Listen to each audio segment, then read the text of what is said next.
Good afternoon.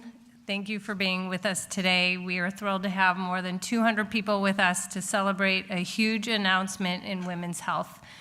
It is my pleasure to welcome to the stage Health and Human Services Secretary Robert F. Kennedy, Jr.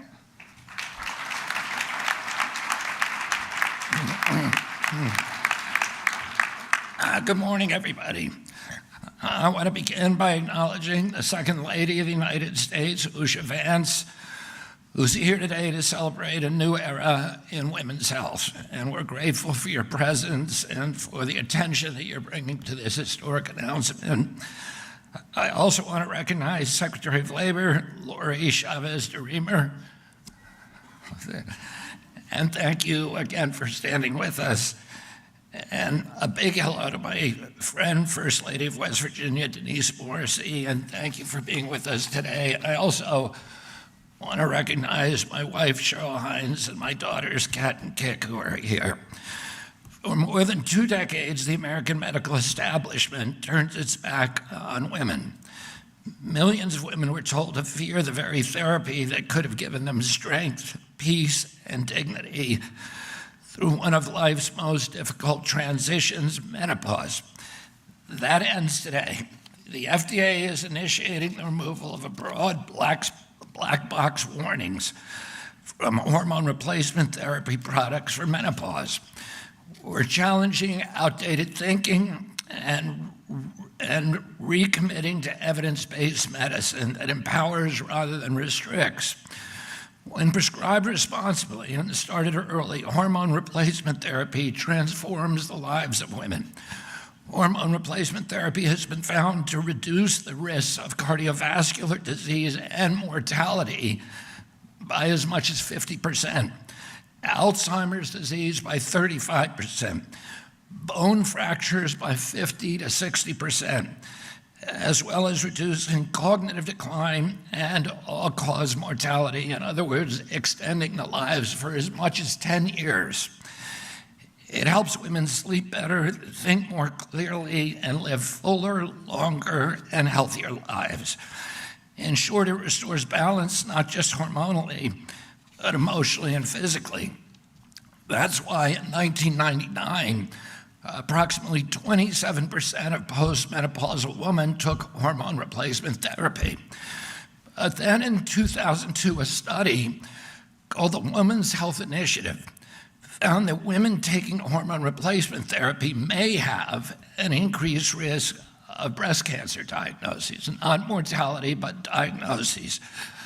The study was not statistically significant, but it triggered a media frenzy and led to the FDA applying unscientific black box warnings to all hormone replacement therapy products in 2003. The label was designed to frighten women and to silence doctors. It warned of diseases and dangers that the data simply did not support. Bureaucrats at the FDA reacted out of fear, not gold standard science. And instead of correcting the record, the medical establishment doubled down in groupthink. The consequences have been devastating. Since that decision, more than 50 million American women have been scared away from treatments that could have eased their suffering and extended their lives. Before the panic, 1 in 4 women used hormone replacement therapy. Today, it's fewer than 1 in 20. That's not progress, that's neglect, that's malpractice. We can no longer accept a culture of fear that blocks innovation and keeps patients from proven therapies. But today, thanks to President Trump's bold leadership and unwavering commitment to restoring trust in public health and the courage of Commissioner Marty Makary, the FDA is correcting that mistake. After a thorough, evidence-based review of decades of scientific data, an expert panel, and public testimony, the FDA is announcing today that it will remove the misleading black box warnings from all HRT products. For the first time in a generation, the FDA is standing with science and standing with women. The era of ignoring women's health is older. The era of patronizing women is older. The FDA will follow the science, and America's women will finally get the care, the respect, and the honesty that they deserve. Today, we are restoring integrity to medicine, restoring faith in public health, and we are restoring balance to the lives of millions of women who have been ignored for too long. And that's what it means to make America healthy again. And now it's my honor to introduce my friend, Dr. and Commissioner Dr. Marty Makary, who will share some more about this landmark decision and the steps that FDA is taking to improve the lives of millions of women. Thanks so much.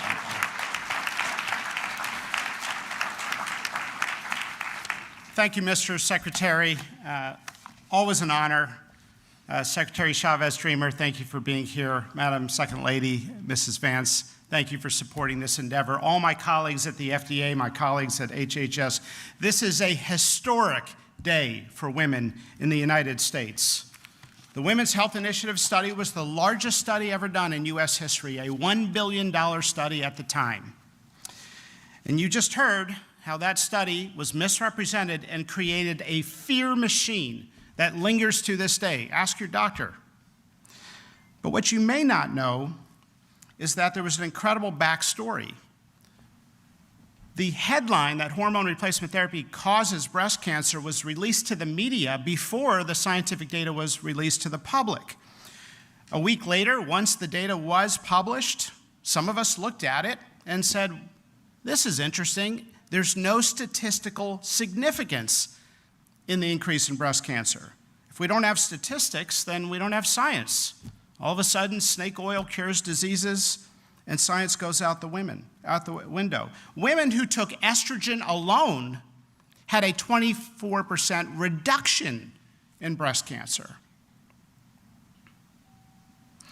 And no clinical trial has ever shown that HRT increases the risk of breast cancer mortality.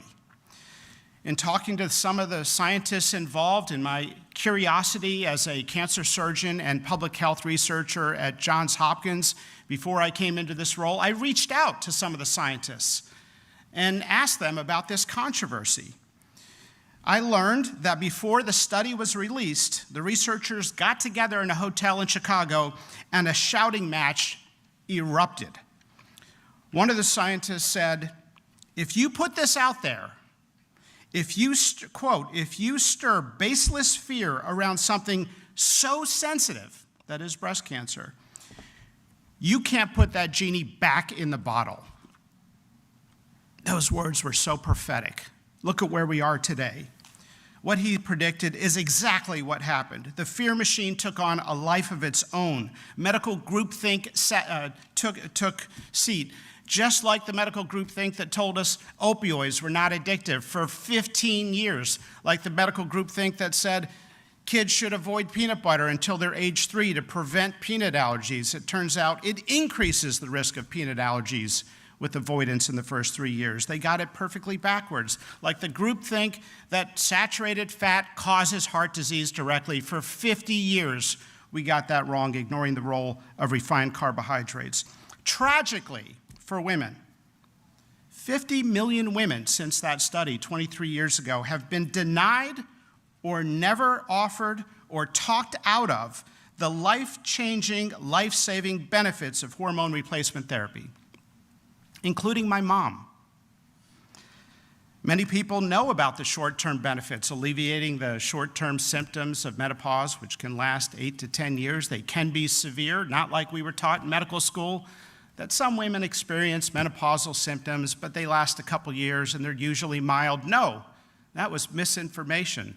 The symptoms occur in over 80% of women. They last on average 8 years, and for many women, they are severe, even debilitating. Mood swings, night sweats, weight gain, hot flashes, divorce. By a large body of evidence, there are now recognized to be profound long-term health benefits that few people, even physicians, know about. A large body of evidence. The reduction in risk of Alzheimer's that's been suggested in one study. But let's just talk about the risk of bone fractures going down 50 to 60%. This is New England Journal level of medicine evidence. a woman who makes it to age 80 has a 1 in 3 chance of having a hip fracture. It is avoidable with a risk reduction of 50 to 60%, and so we're hammering rods in a woman's hip as a part of an operation for a condition that may have been avoidable. We don't talk about this issue as much as we should. Let's just cite the data on heart disease. More than, in the journal Cancer, I'm going to hold it up right here. In the journal Cancer, 3 years ago, they concluded that more than 40 observational studies show a consistent 30 to 50% reduction in coronary heart disease in HRT users compared to non-users. A 30 to 50% reduction in heart disease. What are we doing? The number one cause of death in women is heart disease. The power of dogma.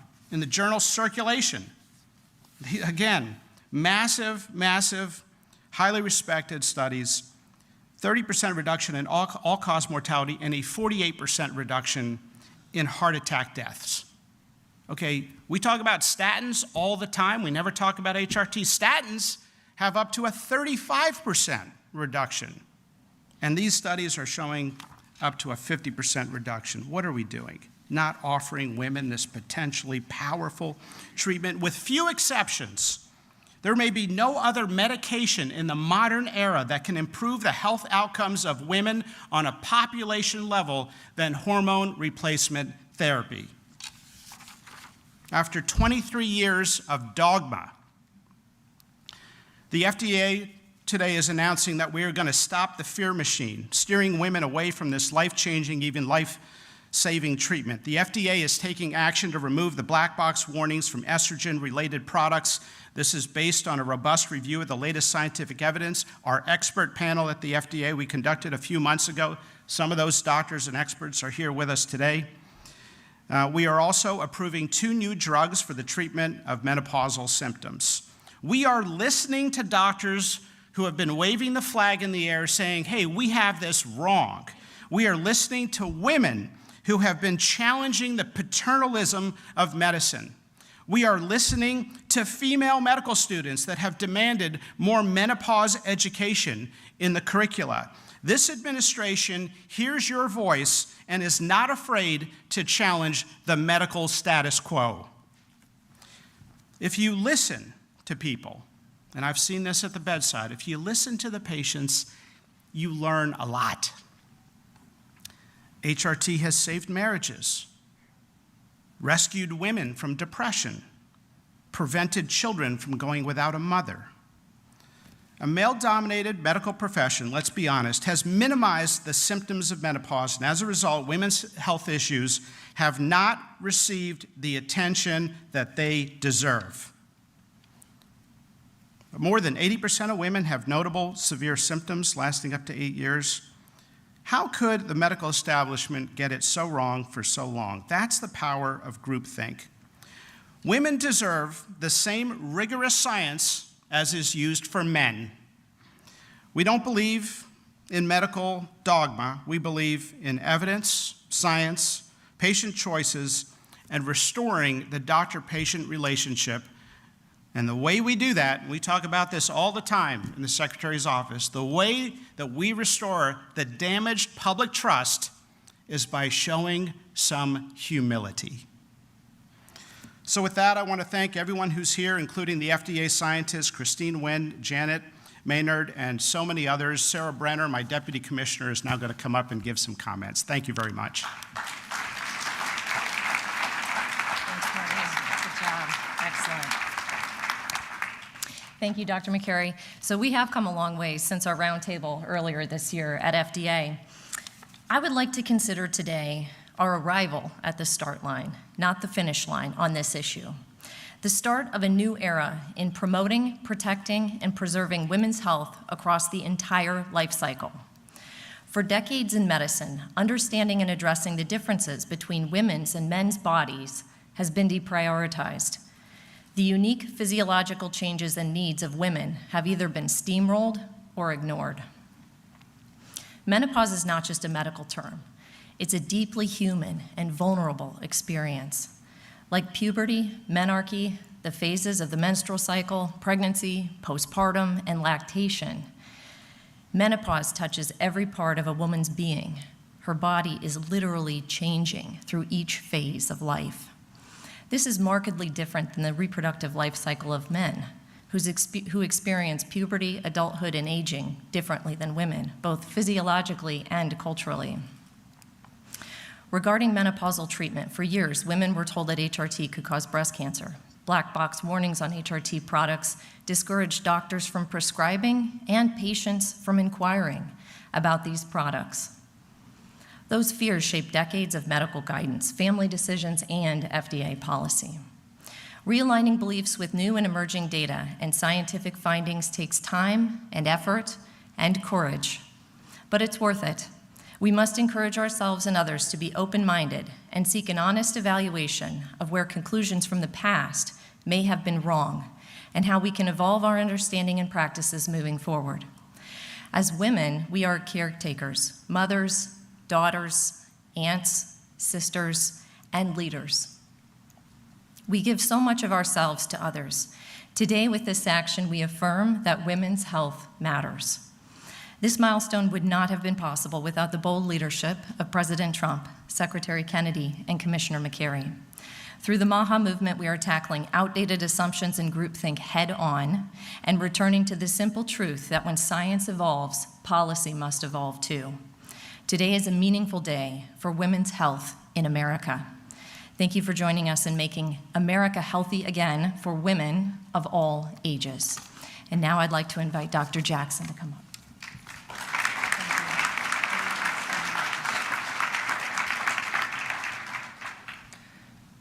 Today, we have the opportunity to add up to a decade of healthy years to the life of every woman that you love.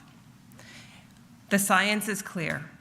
Hormone therapy is safe and effective, and it is hugely beneficial to the vast majority of women when properly timed. When a woman goes through menopause, she becomes 2 to 3 times more likely to develop Alzheimer's than a man. Cardiovascular disease becomes her #1 killer, taking 8 times more lives than breast cancer. She's more likely to suffer from debilitating bone fractures, muscle loss, depression, and metabolic disease. Menopause shortens women's lives. Today, that changes. The black box warning on estrogen, a label based on the flawed, overgeneralized, and misinterpreted WHI study, kept tens of millions of women from accessing this essential hormone. Women have endured sleepless nights, derailed careers, painful sex, broken bones, and a loss of well-being, all because the science was misread. Estrogen isn't just about ovaries. It is just as much about the brain and its impacts on every organ in a woman's body. When estrogen vanishes, a cascade of disease and aging begins. A preponderance of data now shows that estrogen, when started early, acts as a protective shield for the brain, lowering risks of memory loss, mental health decline, and neurodegenerative disease, even Alzheimer's. It improves metabolic and immune function, reduces cardiovascular disease, diabetes, and fracture risk. Estrogen is one of the most effective longevity interventions for women. And yet, we have told women and their doctors the exact opposite. Tens of millions of women have suffered. They will never get those years back. But we can transform the future. It is time for American healthcare to catch up to American science. Secretary Kennedy, Dr. Makary, thank you for your leadership and your courage. And to the researchers, clinicians, and advocates who have worked relentlessly for this day, this is your win. Today is your day. Thank you.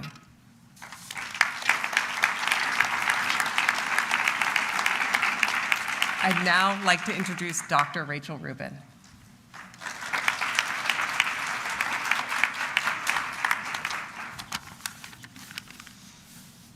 Wow. Those of us who see the impact of urinary tract infections on women's lives are thrilled with these long overdue label changes. You see, when hormone levels decrease, it can lead to urinary frequency, urgency, pain with sex, and recurrent urinary tract infections. We call these symptoms the genitourinary syndrome of menopause, or GSM.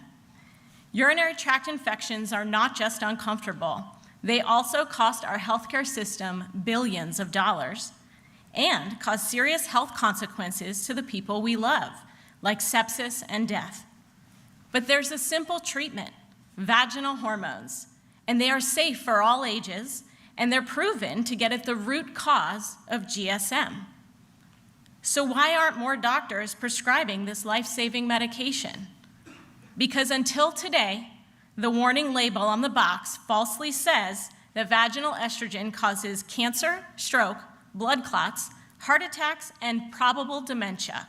Yet not a single scientific study shows this.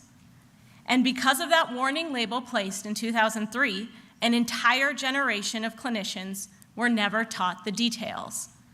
And the details matter here. You see, estrogen, progesterone, and testosterone are all different, which matters when talking to patients about the risks and benefits of hormone therapy.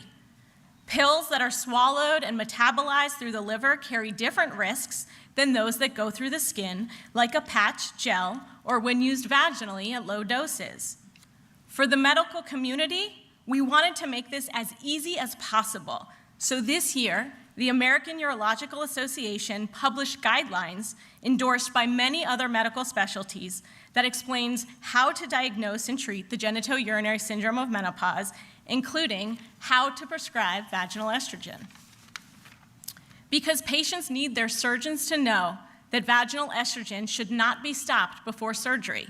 It doesn't increase blood clots, but it does prevent urosepsis readmissions. They need their oncologist to know that women with breast cancer who use it may actually live longer. And they need their primary doctors to know how to write the prescription, recommend it for life, and use it even if you're using systemic hormone therapy for hot flashes and osteoporosis prevention. Today's announcement is the culmination of decades of medical research, education, and advocacy, pioneered by the many people in this room and watching today, but it's also just the beginning. It will take more education and more advocacy to ensure this change benefits the tens of millions of women who are currently not getting the care that they deserve. Thank you so much, and I'd like to welcome another urologist, my friend Dr. Kelly Casperson.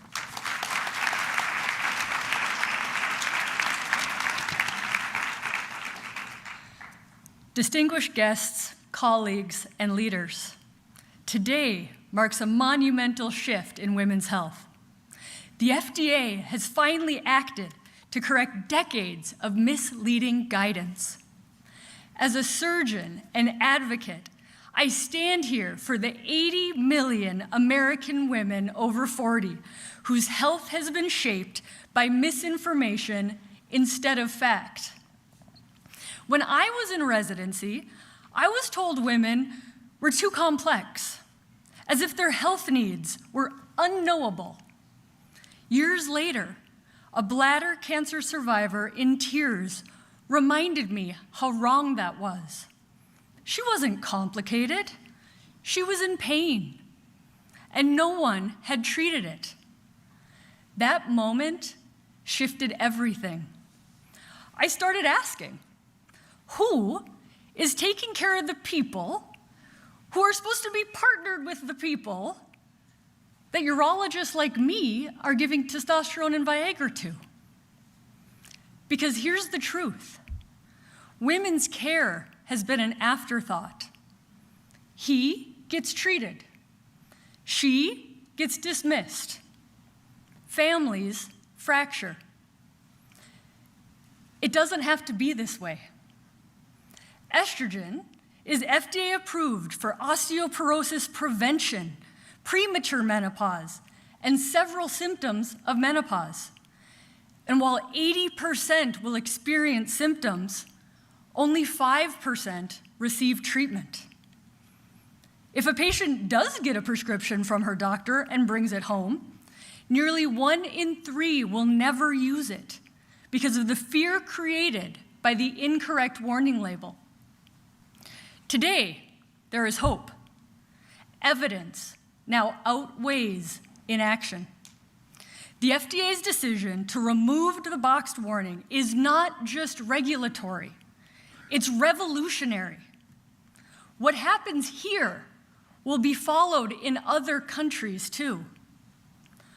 Worldwide, women spend more years in ill health than men, despite having safe, effective, even preventative treatment that until now has been held back by fear.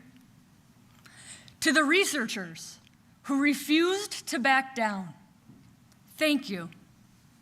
To the clinicians who pushed past outdated protocols, teach our peers.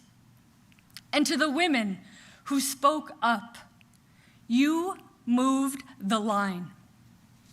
Let today be the day we stopped treating women's health as a footnote and started treating it as the standard. Thank you.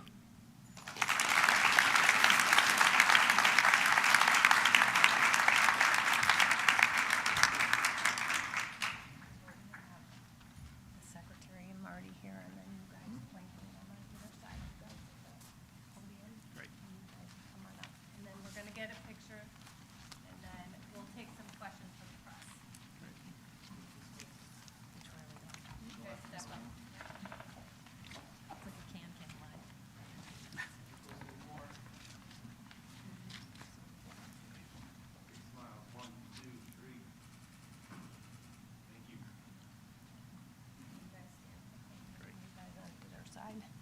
Okay, we're ready to take some questions from the press. Yes?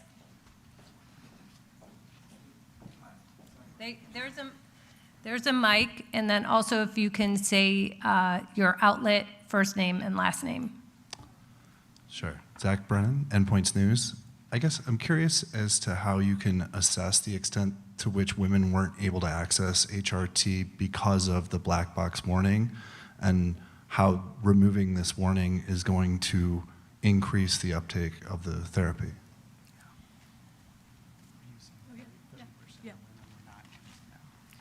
So the statistic of nearly 30% of women don't use it because of the box warning came from a published paper by Dr. Una Lee, I believe it was in the Urology Journal, and that was a survey asking women that how many people are able to access, this was a vaginal estrogen questionnaire, access that with their physician, and then once they got it home, how many people still didn't use it because of the label. That's published paper.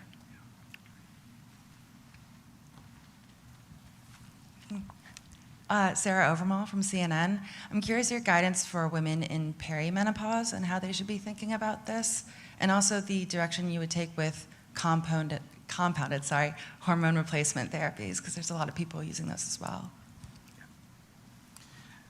We are sticking with our philosophy that the government is not your doctor. So having a doctor evaluate your estrogen levels to figure out when is the right time to start. Sometimes it's microdosing followed by a half dose, followed by a full dose as your intrinsic estrogen level decreases. You will not really see much medroxyprogesterone acetate, which is the form of progesterone used in the WHI study. Some have attributed the slight increase in breast cancer risk to that form. That is not a form in common use today for hormone replacement therapy.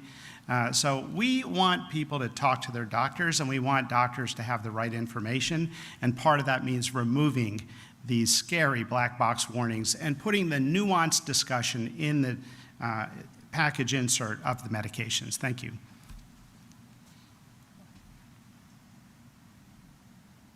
Harrison Waters, World News Group. Will there be any difference in handling bioidenticals to the synthetics for HRT?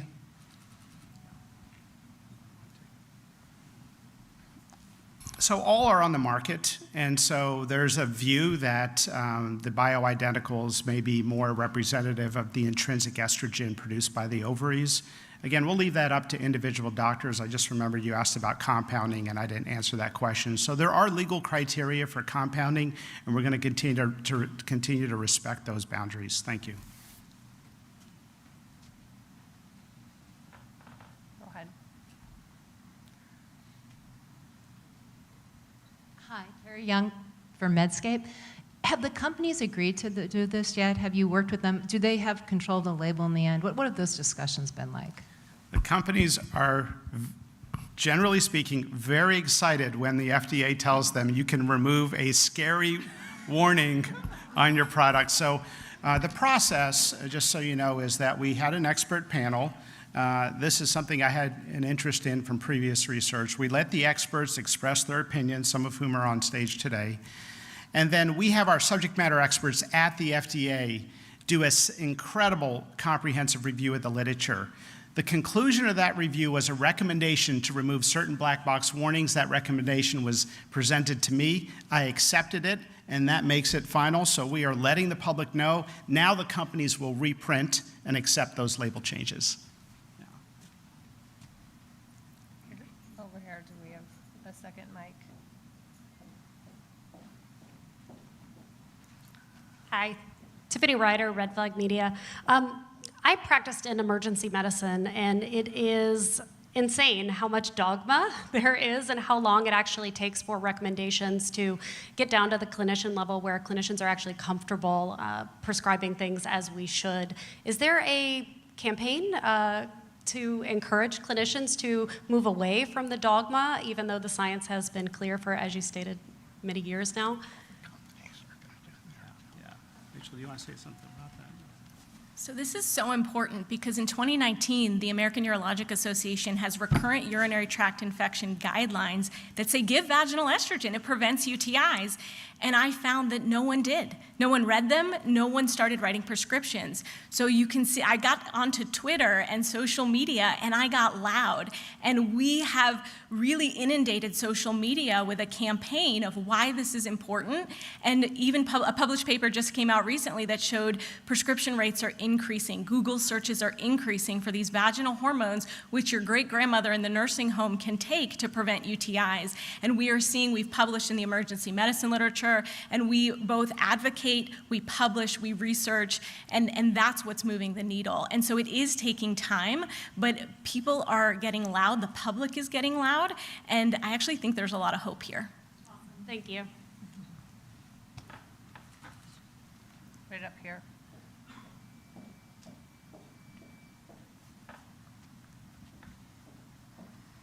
Thank you. Arthur Jones II, ABC News. Commissioner Makary, you talked about how this is a medical breakthrough for women, but why is this a medical breakthrough and not just the updating of guidance today? And also, you also talked about 2 new drugs for menopause. Can you expound on them a bit? Sure. So we have a generic form of Premarin, which is a combination therapy that the FDA just approved. And one of the giant goals of President Trump and this administration is lowering drug prices for everyday Americans. It is a health reform. It's not packaged with a bow from Capitol Hill, but it is a meaningful health reform that actually addresses the 2 root causes of our affordability crisis. The cost, the price of goods and services, and the health of the population is something we're focused on. And the other medication is a medication that is specific to the treatment of a menopausal symptom. There's already one out called Veoza. This is another product that also directly treats menopausal symptoms. And that's important for women who can't take estrogen because there are contraindications. I do think, to your first point, it is both a medical breakthrough and a guidance change, and we want to see the community talk about the evidence at the level of the evidence. So thank you. Right there.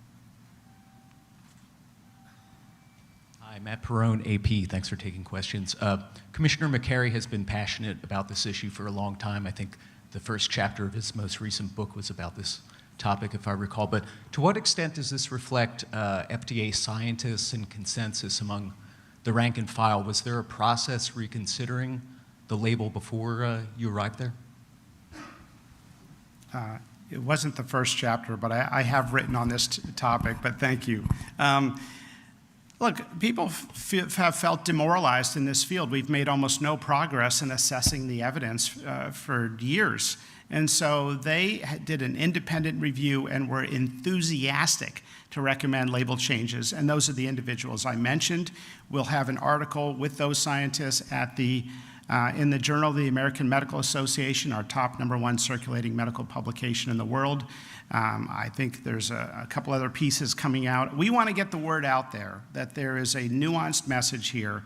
Most women are great candidates, and there are profound long-term health benefits.